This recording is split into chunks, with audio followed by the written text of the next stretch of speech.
Fuel to the fire now, the White House is stepping up its efforts to hinder the impeachment inquiry into President Donald Trump. The administration is barring a key witness from testifying today, U.S. Ambassador to the EU, Gordon Sondland. He had agreed to appear voluntarily, but his lawyer says Sondland had no choice but to stand down, saying that he was, quote, profoundly disappointed. He's a central figure in the president's bid to persuade Ukraine to investigate his political opponents.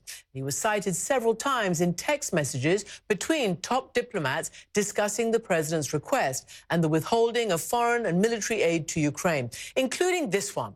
The top U.S. diplomat in Ukraine, Bill Taylor, asked, are we now saying that security assistance and White House meeting conditioned on investigations? Sondland's response, call me.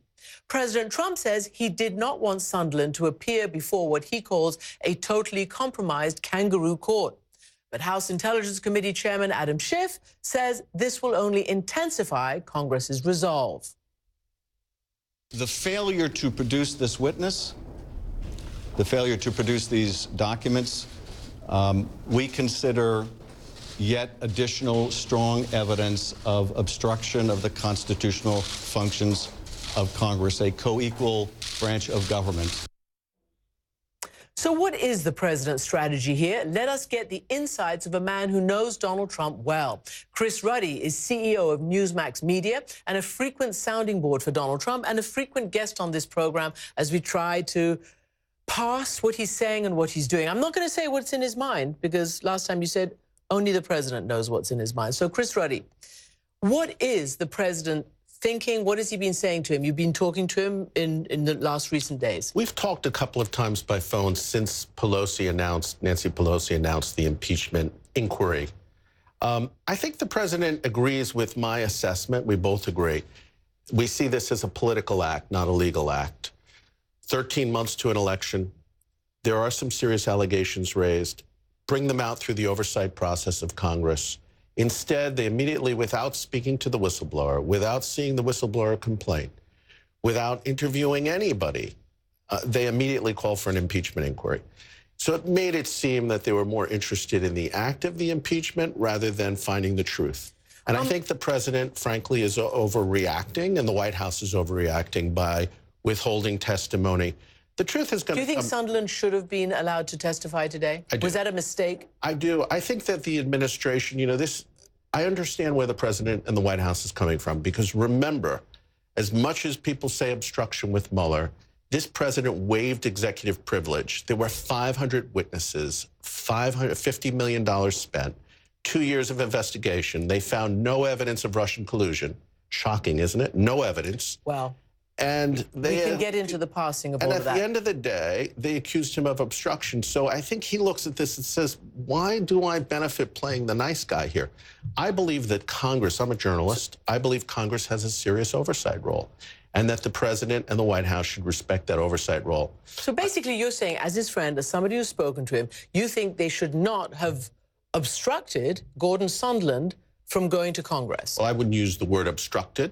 Adam Schiff obviously, did. Yeah, I think Adam Schiff is... But you think he should have allowed him to go testify? Yes, I do. Okay. I think unless there's some really pressing reason for privilege, the president has denied that there was ever any quid pro quo. Yeah. Now, you said, and I need to just make sure that we're all on the same page, that Nancy Pelosi made her move without any knowledge of what the whistleblower was doing. That's not quite the timeline. The transcript had been released. No. She announced it before the transcript. Well, the day before. They had seen the transcript. No, they had access to it. What we do know is that the whistleblower did speak to Adam Schiff a week or two before the complaint was first surfaced. So they had knowledge of what was in the complaint. And that could come out if there were fair hearings, and maybe in the Senate trial, if there's an impeachment. What do you think? I mean, you say that with a little bit of a twinkle in your eye.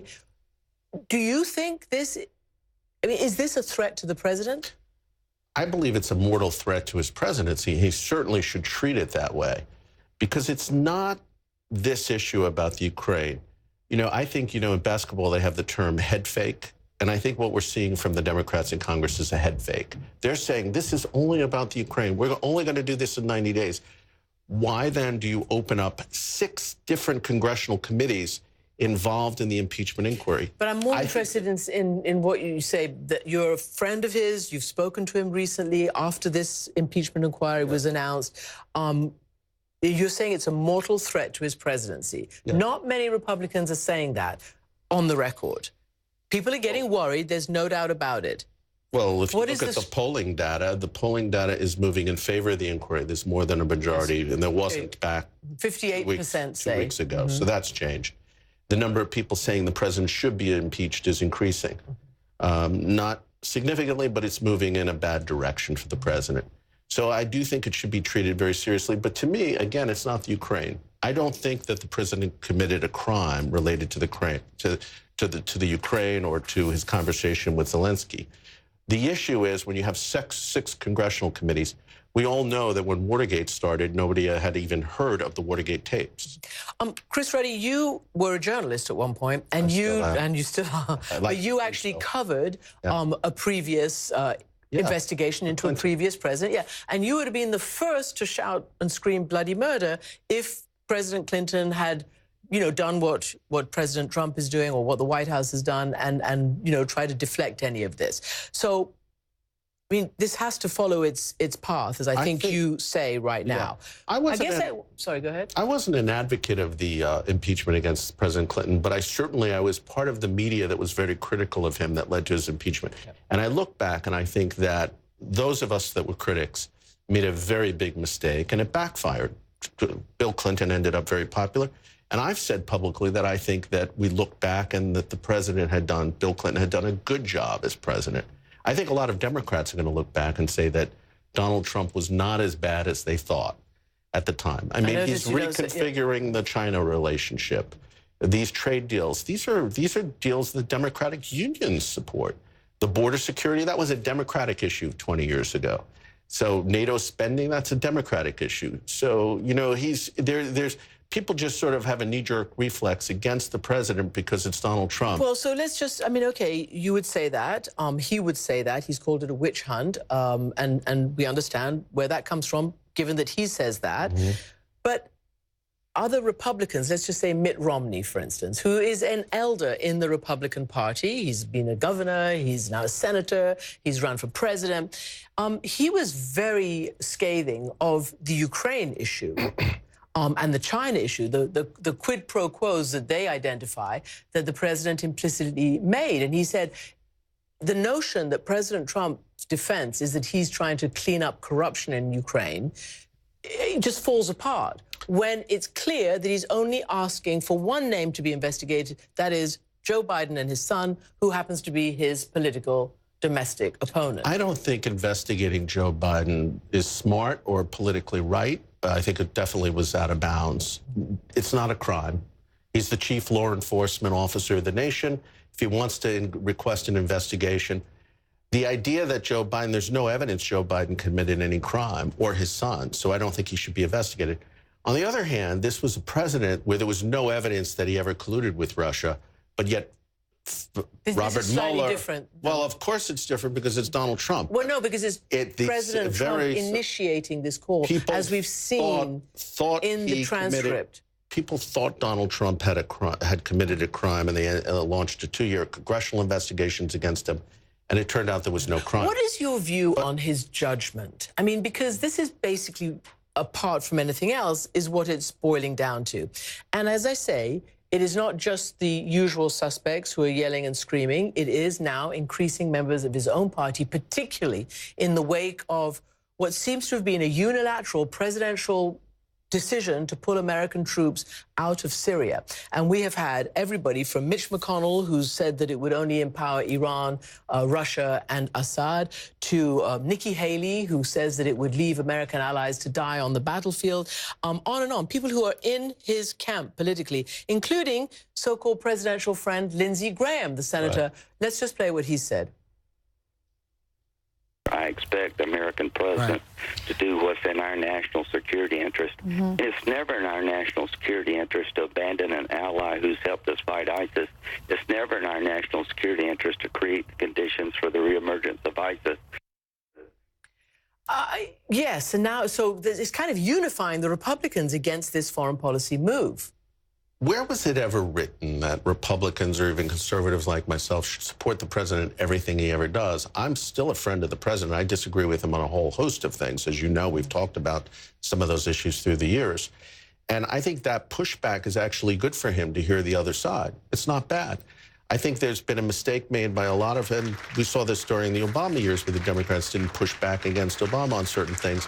So I think it's healthy, it's good, and I think this president does react and he does listen. Just a quick question. Well, maybe, you know, you might be right, because the first time he did this, his elder statesman, General James Mattis, resigned over it. Brett McGurk also did, who was the administration's carryover appointed special representative on Syria, and he has actually but just the context of this, Christiane, is that we have spent trillions of dollars in Afghanistan and Iraq. All of that. And this is a president that campaigned about removing Americans for these quagmire wars that we're involved with.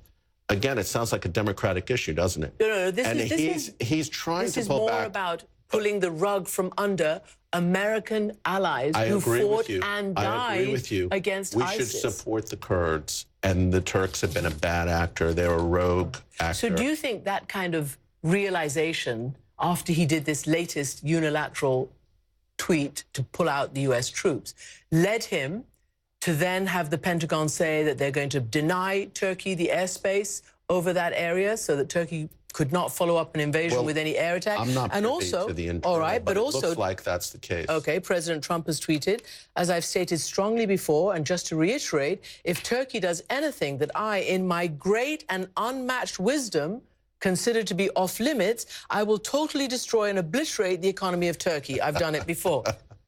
I think he's having a little fun there. Yeah, which bit are you laughing at? The unmatched wisdom or the obliterate? I think he likes to have a little fun. I think he's having, that's his sense of humor.